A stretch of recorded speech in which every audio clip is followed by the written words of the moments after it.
Si Ma'am Lazada, nabalik. Can we have another hand, please? Saan ho ba unang nakita si Ma'am bago sila ikinasal?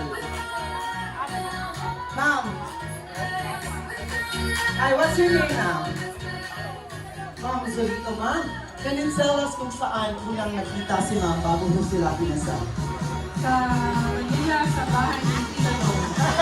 Sa Manila, Ma'am! Ay, hindi! Sabi ni Ma'am! Who can steal? Ma'am, dito po. May alam ho ba kayo dito kung saan unang nakita si Ma'am and Sir? Any guess? Any guess? Baka sa Mercado, sa Tiangge. Anyone?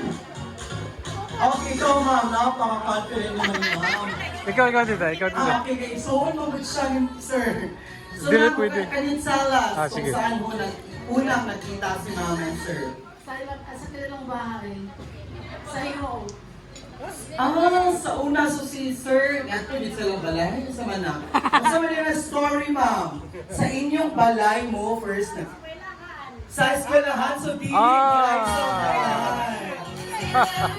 Silahan sa dressmaking. Sa eskwelahan, sa dressmaking. Pero Yeah. okay, makuha ang 50, Ma'am. Wala ni mo natubag. Okay, kanina nga. Tagay Kinsa lang ka diri dito. ang naka-attend sa wedding nila ni Ma'am before? Okay, any guess? Pwede rin siya sa mga anak. First gift na na-receive nila as couple. First gift na na-receive nila, na na-open nila during sa ilang wedding.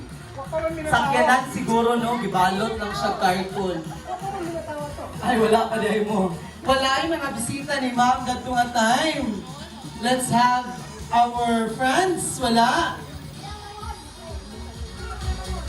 Sir, you have an answer. Pwede ang anak, Ma'am, ha, makatubag. Sir, you have an answer. Unsa ang first gift nga na-receive ni Ma'am and Sir during sa ilang wedding? Baso. Baso, Ma'am? Hanay baso! Nalagmak si Sir. Sir, nalaki pamiliti pa uli. Thank you and... I-wave, ihatag na lang daw sa ako. Thank you, Sir. Congratulations and once again, let's give them a big round of applause. And now, let's have our toast.